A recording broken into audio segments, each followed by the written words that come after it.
Hello mga mi, gumising na naman ako ng maaga para mag-asikaso sa aking anak na grade 1.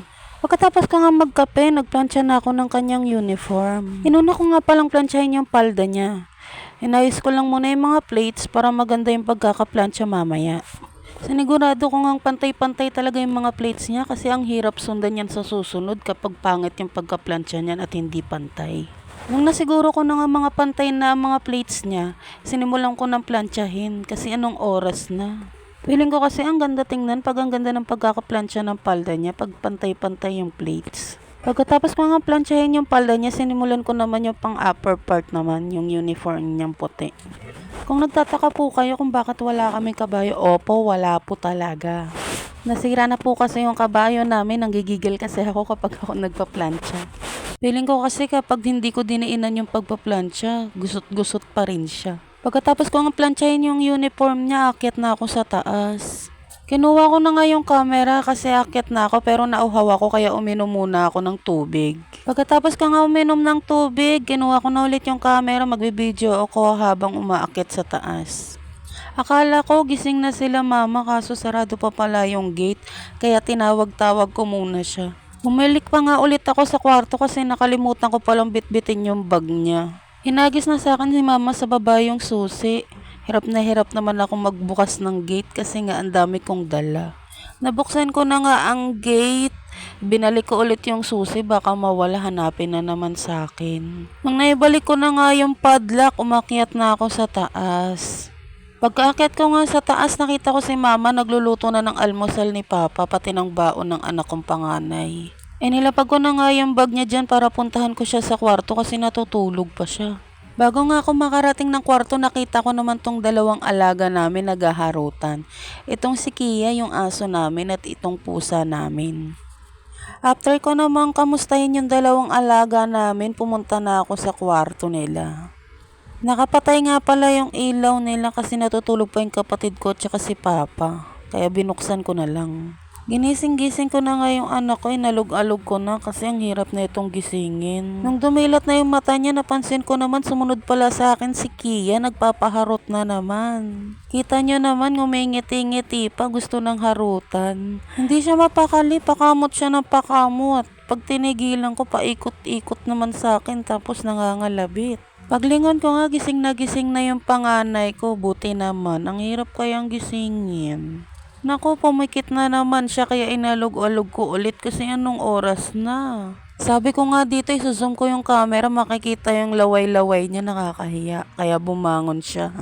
Itong maliit naman hindi pa rin tumitigil, kinukuha yung kumot sa kapatid ko. Nagagalit na nga rin siya. Kumuha na nga rin ako ng mga gagamitin sa damitan ng anak ko. Kinuha ko na yung short niya, yung panty niya, kaso ayaw niyang nagsasando. Mainit daw kasi sa likod. Pagkatapos kong kinuha yung kailangan ng anak ko, lumabas na ako ng kwarto. Kinuha ko na yung towel niya kasi paliliguan ko na siya. Sumunod din pala tong dalawang alaga namin. Pumasok na nga kami sa CR para paliguan ko siya kasi pag siya lang mag-isa naliligo, ang tagal-tagal niya sa CR, naglalaro pa ng sabon. Tapos ko na nga siyang paliguan kaya pinunasan ko na siya ng towel at pinagtowel ko siya. Pinunasan ko pa yung buong katawan niya kasi basang-basa pa siya ng tubig. After kong masigurong tuyo na nga yung katawan niya, binihisan ko na siya. Pero pinunasan ko pa ulit yung buhok niya kasi tumutulo pa. Binihisan ko na nga siya ng uniform para pagkain niya, yun na lang ang gagawin niya. Kung nagtataka kayo kung bakit mama ko po ang nag-aano ng baon ng anak ko, opo, siya po talaga kasi yung anak kong panganay sa kanila nakatira, parang pinakabunso na rin nila. Pagkatapos kong ambihisan yung anak ko ng uniform, tatalian ko pala muna siya ng buhok. Naging routine ko na sa araw-araw na lagi siyang talian ng buhok para kasi siyang bruha kapag di nakatali. Ang gulo-gulo ng buhok pag nakalugay. Gusto ko yung mga bangs niya tinatali ko rin kasi para pag nagsulot siya sa school, hindi siya may istorbo, wala siyang hinahawi ng hinahawi. Kaya gusto ko nakapusod lahat ng buhok niya. After ko nga siyang talian, pumunta na siya sa may lamesa kasi gusto niya daw kumain muna ng kanin bago umalis. Habang kumakain nga pala siya, ako dito nag-aantay lang, nanonood ng TV, paantay-antay lang sa kanya hanggang sa matapos siya. Pagkatapos niya ngang kumain, hinanda ko na yung bag niya, inilagay ko na sa likod niya kasi si Papa daw maghahatid sa kanya. Nung natapos na kami lahat ng pag-aasikaso, bumaba na kami ng hagdan kasi sabi ni Papa aalis na daw sila. Palabas na nga pala kami ng bahay niya na hindi nyo lang nakita kasi wala kaming ilaw sa hagdan. Paglabas namin ng bahay, nakita namin si Papa nag-aantay na pala sa kanya, nagpapainit na ng motor. Inikot lang ni Papa yung motor, tapos sinakay ko na siya kasi aalis na nga sila. Inayos niya pa yung apakan, sabi ko okay lang yan. Nung nakasakay na nga sila, umalis na rin sila agad. Pag-uwi ko nga ng bahay, hugasan ko na yung mga kawali kasi hindi ko nahugasan kagabi. After ko nga maghugas ng kawali, kinuha ko na yung camera kasi ililipat ko na naman. Inayos-ayos ko nga lang muna yung lutuan namin tapos nilinis-linis ko yung paligid kasi ang dumi-dumi pa. Magbabati nga lang ako dito ng 3 itlog kasi itlog ang almusal namin ng asawa ko.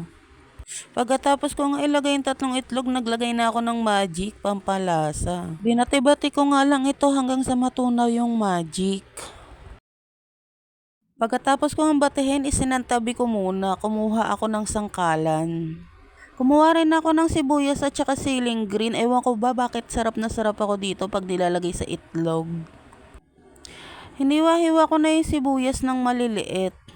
Parang pa-cubes lang siya.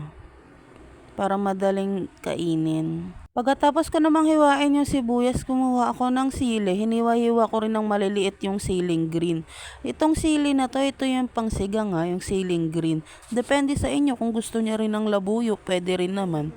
Minsan naglalagay din ako ng labuyo Pagkatapos ko nang hiwain ng 2 ingredients ko, nagpainit na ako ng kawali. Nung nakita kong mainit na yung kawali, naglagay na ako ng sibuyas, igigisa ko siya. Menekos-mekos ko nga lang pala siya hanggang sa maluto siya. Yung lalabas na yung kaluluwa niya. Puting sibuyas nga pala yung ginamit ko dito, Mi. Pagkatapos ngang naluto ng sibuyas, nilagay ko na rin yung siling green. Aantayin ko na lang munang maluto yung siling green hanggang sa lumabas na rin yung kaluluwa niya. Lalagay ko na yung itlog. Nung naluto na nga yung sibuyas at sili, nilagay ko na yung itlog. Tinakpan ko nga muna siya para maluto din yung ibabaw para hindi mahirap baliktarin. Nung naluto na nga yung ibabaw, binaliktad ko na siya para safe na luto talaga yung ibabaw niya. Oo, alam ko sasabihin niyo sunog, hindi po talaga yan sunog. Ganyan talaga yung sibuyas pag wala ng kaluluwa. Ito na ang aking eklog-eklog. Maraming salamat sa panonood.